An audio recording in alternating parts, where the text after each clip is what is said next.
Welcome to Conversations Down on the Creek, a podcast featuring conversations about life and stories originating in the Ozarks. My name is Amy Biggerstaff, a teacher and creative entrepreneur.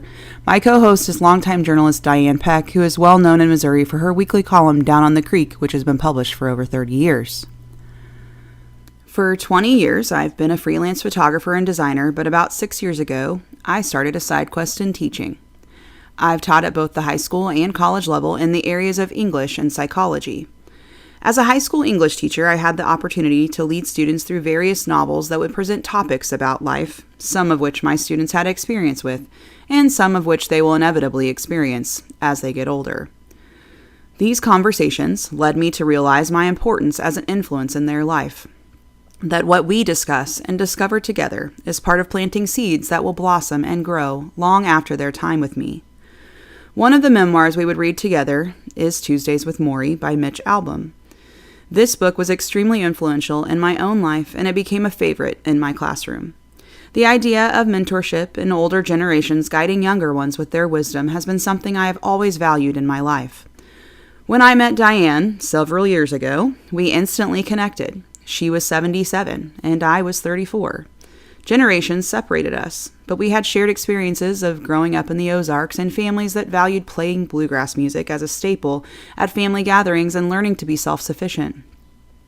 What some might view as an odd friendship has become one of the most treasured in my life so far.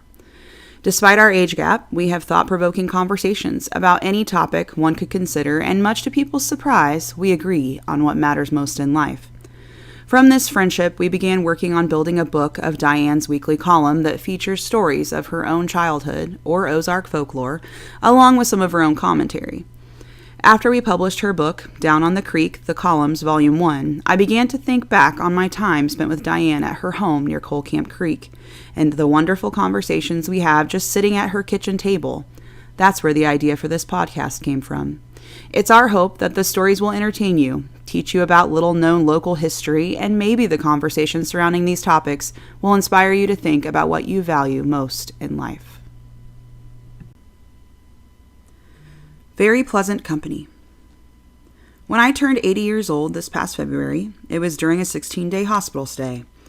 The nurses thought it was sad I was in the hospital on such a landmark birthday, and kept making sure I was cheered up and frequently questioned, "What's it like to be 80? In my alone moments, I recalled those long-gone years and remembered I had experienced loss and other difficult situations, and each passing year I had learned to cope better than when I was younger. I may have wished I had gotten a divorce earlier, or changed jobs, or made some decisions differently, but for the most part, I discovered I had few regrets and have made peace with my decisions. At my age, purpose is important. Most 80-year-olds that are happy with their lives are still working in some capacity. Some have part-time jobs, others volunteer in their communities in various ways, whether in a church, a museum, or other worthwhile causes. Working 80-year-olds have a purpose and are participating in the world, and life around them has meaning for them. Purpose is the carrot in front of the donkey that keeps it moving. As you reach the 80-year-old milestone, you stress less, experience less anger or worry than we have in the past. Death isn't so scary anymore. Many of us have made funeral arrangements, bought a cemetery plot, purchased our own grave markers, and have set their affairs in order. Our age group even stressed less during COVID than younger people, because we were already living with the idea that death may soon be a reality. You always read we should live for the moment, but few do until you reach 80, and then you start because the future is short. You don't hear them say, "I want to do this in 3 or 5 years," although I did hear an 89-year-old woman say just yesterday, "When I turn 90 next April, I'm going to skydive to celebrate." Age 40 or 50 are milestones that seem like markers for different parts of middle age, and only a stone's throw from old age. 60 is the traditional benchmark for the beginning of our older years, and it was a big step, but now that was 20 years ago. Now that I'm 80, I feel like I have climbed a mountain and can truthfully say, I love the view. I also feel like I've been awarded a great unexpected prize, yet all I've done is just kept on breathing. And looking at it that way, it's hardly an achievement at all. The truth of the matter is, I like being old. I wish I could walk better and breathe more easily, but since I got here, I kinda like it. When friends pass away, it isn't just their presence that we miss.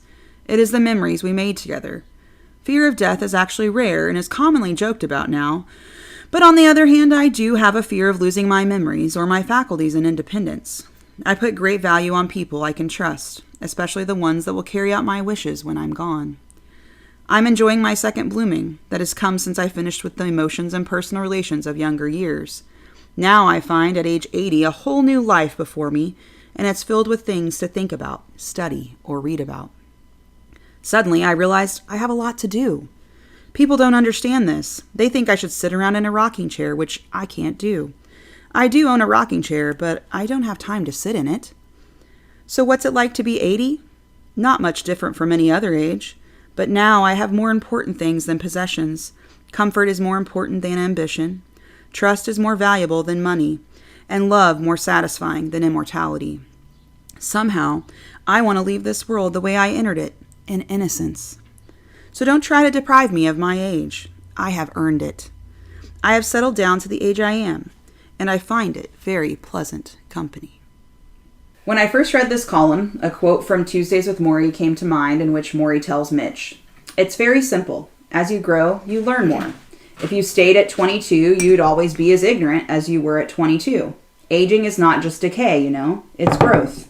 It's more than the negative that you're going to die. It's also the positive that you understand you're going to die and that you live a better life because of it."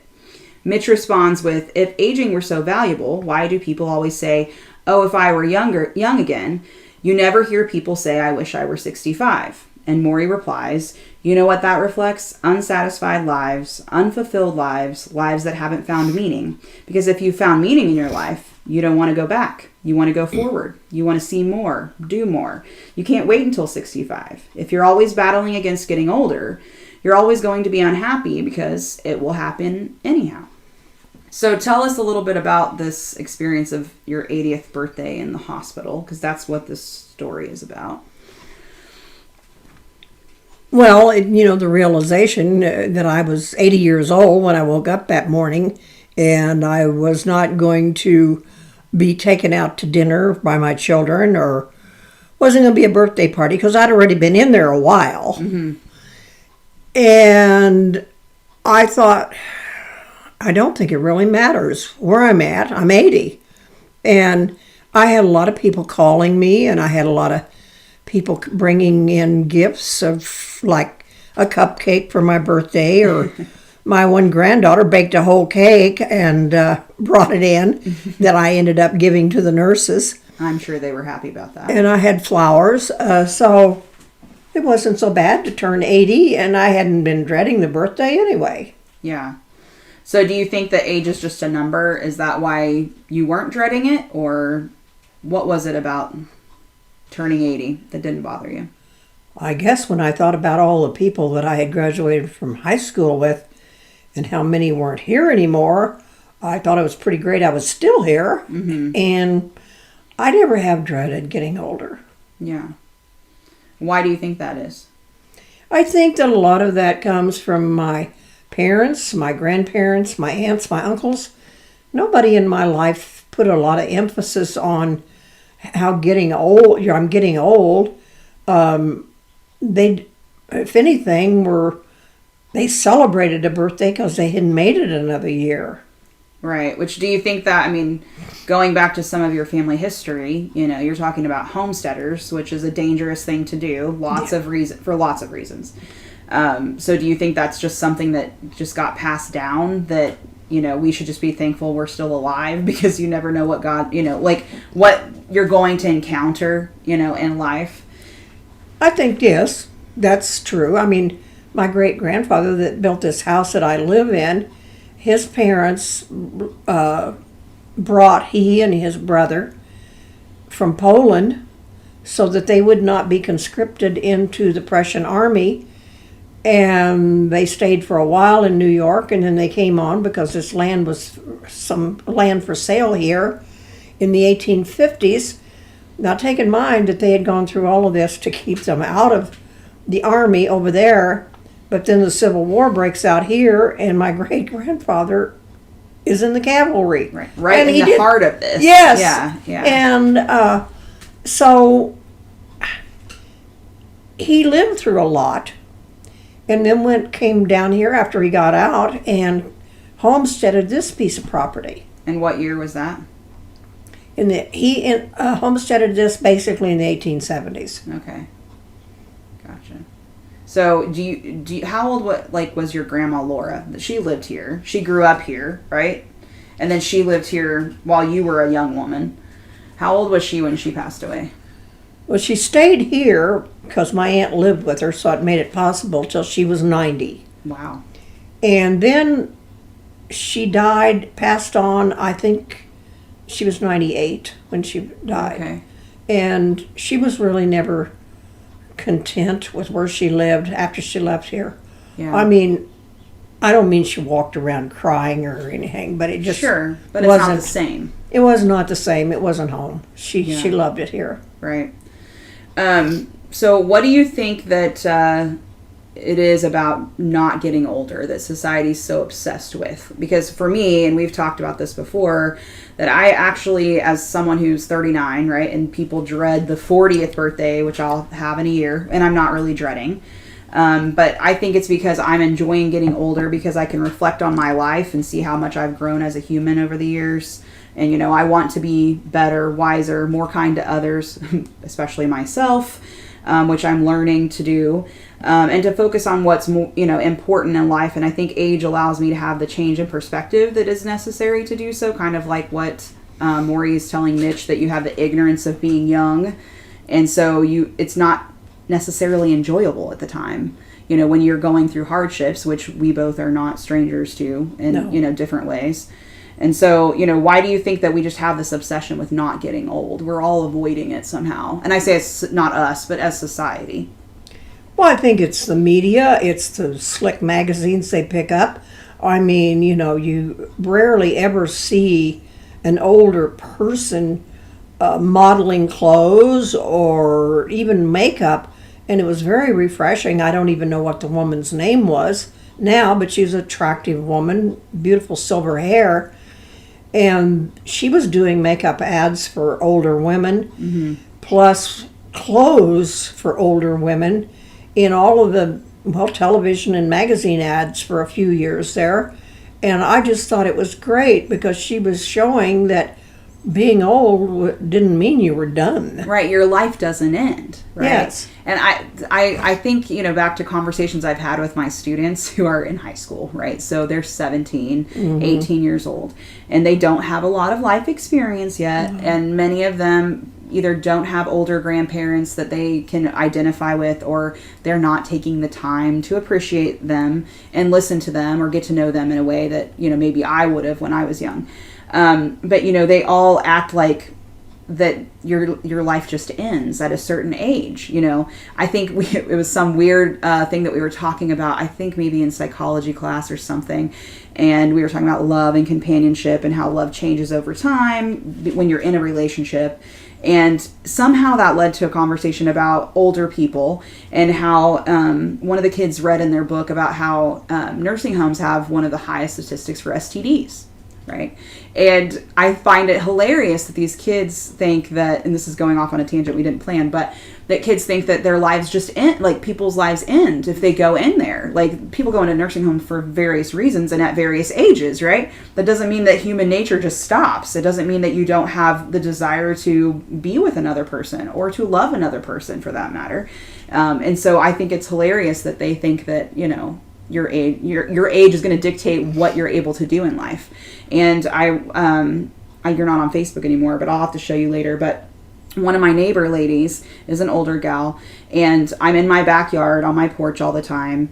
And it's like clockwork that her boyfriend comes over every morning at about between 8 and 8:30. And he drives the same car he bought new in the 80s, and he backs it up into this carport. She has her own, and they spend the day together doing various things out in the garden or whatever. And then they usually sit on her deck if it's nice, and about 4:30, he leaves. He gets in his car, and at the end of her driveway, she's standing on the deck, and at the end of her driveway, he honks a couple times, and she's just waving and waving, right? And I thought, oh, that's so sweet. And I've seen this happen many, many days in a row, right? Like over the last several months. And then he goes out to the street and he's pulling up to the stop sign. And right before you get there, if you look down in the backyards, you can see straight across to her standing on that deck because she moves to the side. And he honks 2 times and she's just standing there waving at him every single day, right? And I think that is the sweetest thing. And if that isn't love, I don't want it. Like, to me. So I just think these people who think that your life just ends when you hit 50, 60, whatever, like, especially when I think you don't realize it maybe when you're young, but when you start to get close to that, you're like, what's the big deal? I can still do all sorts of things, right? And so, but I just think it's the sweetest thing. And we've talked about the relationships that you've had at various ages in your life, right? And probably fulfilling for different reasons. And, you learn the lessons that you wouldn't have known before, right? From different experiences. So, let's go back to this idea of people wishing their lives away. So do you think that people wishing their lives away is like a reflection of unsatisfied lives, or? Well, I've always said that I feel like a lot of it does come down to the role models that we grew up with. And my paternal grandmother I credit for being so fascinated with the Ozarks Elizabethan speech because she spoke it. Sure. And people that wasn't familiar with her language would almost need a Ozark dictionary to figure out what she was talking about. Yeah. And she was married to my wonderful grandfather who had this snowy white hair. He had a lot of Cherokee in him. And he was the most fantastic storyteller I have ever in my life met up with. I could be fascinated for hours on end when he told stories. And so I looked up to them for, I think, 2 gifts that I now have put in my own life. Mm-hmm. That, I mean, Grandma wasn't teaching me that I needed to be thin and skinny and have a pair of tight pants on. Sure. Or makeup, and he wasn't putting out an example that he was an old fool chasing young women. Sure. They were happy with their lives, and I had no doubt that they loved each other. Mm-hmm. And so I had good role models, to put it in just one sentence. Yeah.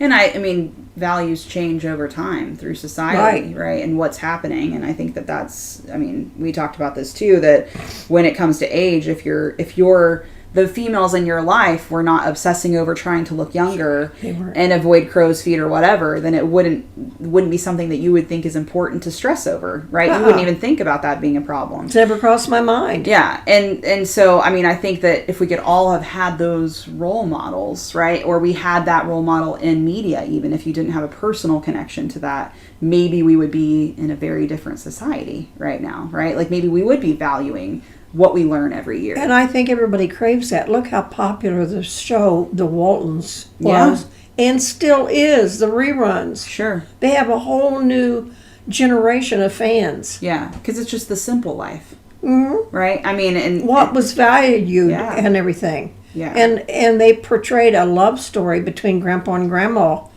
Yeah. That was mind-blowing. And they really reminded me of my paternal grandparents, both of them. Yeah, which is probably why you identified with it so well, yeah. Right? And you already had that personal example. Now you're seeing it in media. So that would be something that you would seek yourself.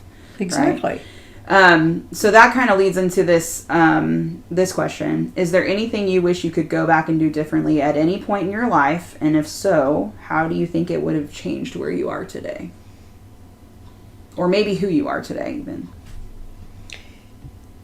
Well, I've always felt bad that I didn't have a chance to go to journalism school. I was denied that privilege. And I think that had I gone and followed through with that kind of a career, I could have actually gone and seen London, England, and Paris, France, and,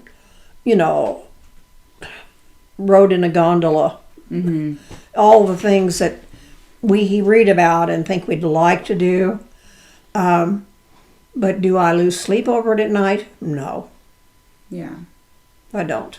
Yeah. I'm a big believer of even when I know I've not made the right choices, or like I look back and go, well, that was dumb of me. Why did I think that was going to work out? Right. Even though I know that, like, for example, you know, my first marriage ending gave me my 3 kids though. Right. Like, right. And I had a lot of happiness too throughout the years. It wasn't that it was all bad. If it was all bad, I wouldn't have been there. You outgrew each other. Yeah. And we did. We grew up together. You know, knowing each other since the 5th grade, and then being married at 18. I was barely 18, like, you know, barely a month into my 18th year. And, you know, then when you do, and I tell people this all the time, when you grow up in your 20s, you are growing with someone if you already are married, right? Which can be a beautiful thing. Don't get me wrong. Like, your grandparents, I'm sure, were married at a very young age. And, she was 16 when she got married. And they were married how long? I don't really know. I'd have to do the math, but he was 26. He was 10 years older than her, which was a common practice in those days. Nothing unusual. He wasn't being a dirty old man or anything like that. Well, I know that they celebrated 50 years for sure, because I have a picture of that. I mean, and that's such a rare thing, I think, now, right? And there, we could go into lots of reasons why we think that is. But, you know, even when we look back and go, man, if I wouldn't have made that choice, right? But for me, I don't really necessarily regret the things that I chose to do. Like, I'm sure that you don't either, because it gave you your kids. It gave you a lot of hardship, right? And all of that, but also the things that your kids watched you go through, which we'll get into probably in another episode. But, you know, getting a front row seat to watching you raise your 5 kids by yourself, working hard, doing whatever it took, influenced your own kids, right? Oh, and yes. so in a way, you know, as much as you wouldn't want to wish hardship on your kids, they knew what it took, you know, and so there's a good thing that can come from it. Well, yes, and I'm very proud to claim each and every one of them, because I don't care who knows them, and I don't want to sound like a braggart, but everyone says, oh my God, that's your son, oh, that's your daughter. And then I hear this wonderful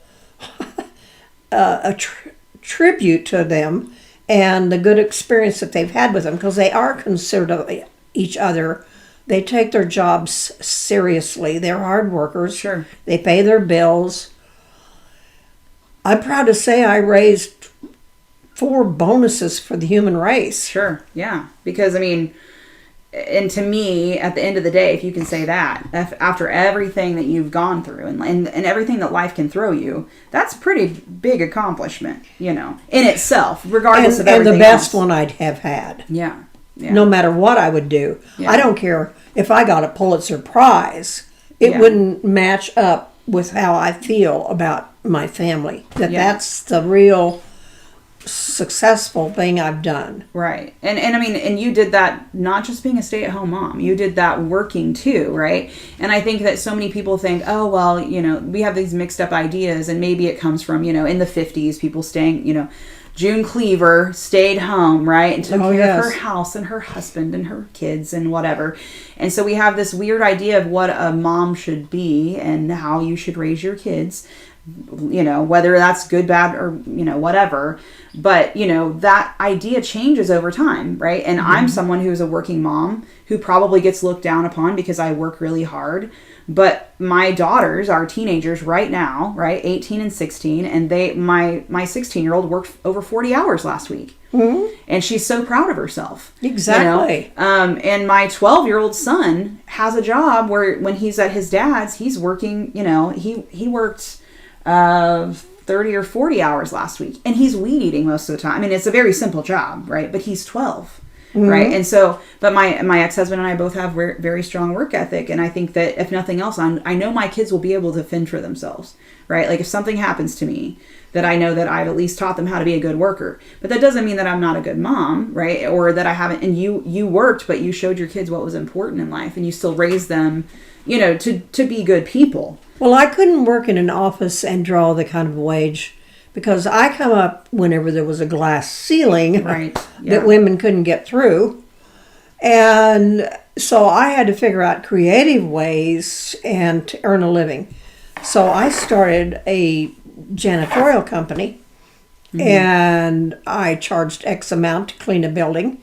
And those kids went with me from the time they were probably 10 years old. They dumped trash cans. You could do that in the evening when they're after they're come out of school. Sure. I would have their dinner ready when they got home, and we would eat. Well, then, on top of that, that was the era when people could smoke anywhere they wanted to. Yeah. And you haven't really experienced anything disgusting till you've had to clean a dirty ashtray. Yeah. And whoever dumped trash had to do that. Yeah. So they learned that it was gross things in this world that they're going to have to do. Yeah. And you do what you have to do to exactly, survive. Yeah. Exactly. They also learned that if there was money laying on a desk, it wasn't for them to help themselves. It was belonging to whoever worked at that desk. Sure. So they had learned to deal with temptation. Yeah. All kinds of responsibility. If they saw something wrong, they were instructed to tell me that it needed to be cleaned or fixed. Sure. Which, I mean, we could find all sorts of ways you can teach your kids life lessons. But I was right there. We were working together as a family. And it wasn't long till every one of them branched out and did their own thing. Yeah. And I mean, and that's going to carry on beyond you because their kids will see the same example and hopefully do the same thing, right? Exactly. And then pass that on generations after generations. I hope they have. That brings me to what you wrote in your book for the author's dedication titled Fork in the Road. So tell me about that moment that, you talk about in there that you told, I think it was your mother, wasn't it, that you told her, I don't care what I have to do. That, you basically decided right then and there you're making a drastic lifestyle change. This area down here had always been dear to my mother, too. She loved to be brought down here for a ride, a car trip. Yeah. So it was January the 31st, 1989, and it was like going to be 75 degrees that day. Unbelievable weather. Yeah, rare. And I called her and gave her a heads up, and she said, oh, yes, I want to go. So I loaded her up, and I don't know, we had a picnic lunch, and we threw the car doors open and kind of turned in our seats and enjoyed our sandwiches and our potato chips. And I drove her around all kinds of areas that she enjoyed seeing. And we come to this one special spot that was down really close to the creek south of this area where I live. And I pulled over so we could sit and watch this wonderful, huge spring that somebody years ago had put a pipe into in the creek bank, and it just looked like you had a giant faucet turned on, shooting out into the creek. We were sitting there watching that, and it just hit me, and I said, I'm coming home. I don't know how I'm going to do it. I'm coming home. Yeah. And my mother gave me this look like, you have lost your mind. And because it was just out of the blue for her. Because I hadn't discussed this with anyone. Yeah. And and I knew, and I didn't deter from it. I mean, I worked diligently to get back here. Yeah. Well, talking about this brings up the idea of it never being too late to do what you want to do or become who you want to become. And I wrote down a quote I saw recently from Gandhi that says, each night when I go to sleep, I die. And the next morning when I wake up, I am reborn. And I remember writing under it in this book that I read it in, each day is a chance to improve on who you are the day before, which I think is so relevant to this fork in the road piece because you're reinventing yourself. And to me, you can, at any moment in your life, you can change course if you really want to, right? Like, I'm not saying it's easy. Which what you did was not easy, right? You're saying you had to work very diligently to make that happen. But if you were focused on that goal and you didn't care what it took to do that, right? That was the criticism that you got doing it. Right, because you were doing it for the reason that you felt you needed to. And at a time when most people are thinking about retiring, you decided, you're going to do something drastic. And then you move in here and you start a new career in your 50s, right? And on my office wall, I have a famous quote, and it's been floating around the internet, and there's a whole bunch of controversy about who actually said it, but it's attributed most of the time to F. Scott Fitzgerald. Most people say that it probably came from a screen adaptation of The Curious Case of Benjamin Button. Regardless who said it, I think it's also relevant to this idea of it never being too late. And it says, for what it's worth, it's never too late, or in any case, too early to be whatever you want to be. There's no time limit. Start whenever you want. You can change or stay the same. There are no rules to this thing. We can make the best or the worst of it. I hope you see things that startle you. I hope you feel things you've never felt before. I hope you meet people who have a different point of view than you. I hope that you live a life you're proud of, and if you're not, I hope you have the courage to start all over again. And you really did start all over again. Oh, yes. But I feel like that's a theme in your life, that you started all over again many times. Yes. Right? I mean, which we haven't talked about your entire history, but, like leaving a marriage that with 5 kids, you started completely over, right? And in a time when, like you talked about, there was no good way for you to make a living on your own. No. You had to come up with your own. It was glass ceiling days. Yeah. And then you married another man, right? And yes. So then that's a different kind of starting over, right? Mm-hmm. And that relationship, and then just, reinventing yourself over and over again. And I'm sure, I don't know, do you think that, 20-year-old you could have ever envisioned what your life is now? No. Yeah. No way. Yeah. And I love that, in the fork in the road, you talk about, kind of coming back here. And then we've talked about how this house is the thing that inspired you to write again, because now you're reconnected, to what you wanted to write about. Well, I think if that business hadn't burned, the trail ride, I'd have stayed there. And I still wouldn't be writing. Yeah. And isn't it funny how something bad might happen and we think, oh, this is the end of the world, right? But then later we look back and go, wow, it would happen for a reason. Like I was right where I was supposed to be. Exactly. Yeah. Like a chess piece. Yeah. And we don't have the wherewithal to know that at the moment. Right? No. And I very much believe this as a guiding principle in my own life, having made decisions where I'm like, I'm so upset about something not working out or whatever. And then later I get this clarity. Right? They're like, oh, I didn't get this job because that's not where I'm meant to be. Exactly. Right? I had applied for a different job before I became a teacher. And, because I have a psych background, and I was upset because I didn't get this one particular job I thought I was very well qualified for. And I was, but I thought, I'm a shoo-in. Why wouldn't they hire me? And they hired someone that wasn't as qualified as me. And I was all hurt about it, right? And I was stewing on this for months, which is such a waste of my emotional energy, right? Now I see that. But then, circumstances happen, and I end up in a teaching position, which I had been teaching at a different level, but different content. And then I realized, like, probably 6 months later, so probably the end of the school year, the first year, I'm looking around and I'm getting these notes from kids that are like, oh, thank you for being a good influence in my life and blah, blah, blah, right? And now that I've cleaned out my classroom and I'm moving on from that job, I reread a lot of that, and I have it in a folder that's titled Happiness, so that when I didn't like my job, I could go back and read those and remind myself why I'm doing it, right?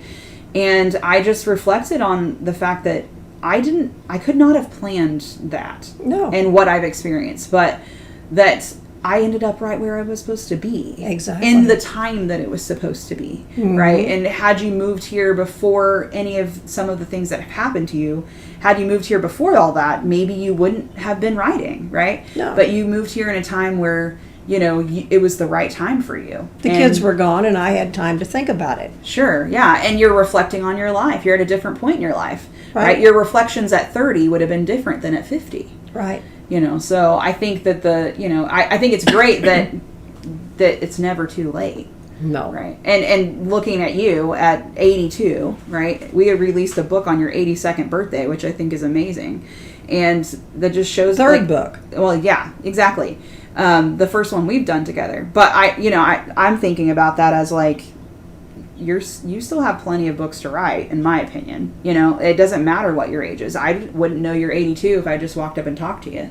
Well, that's a nice thought. Well, I know, but I'm just saying you're not living by this principle that your life is ending because you're getting older. No. You're living by, well, what else can I do with my time, right? Which I think is a really admirable thing to live by, because if we all did that, how our lives would maybe be different. Good for you that you weren't scared to start over and decide to keep doing it. Because, you're not making big bucks working for the paper, right? Like, not hardly, no. But you're doing something that's fulfilling for you.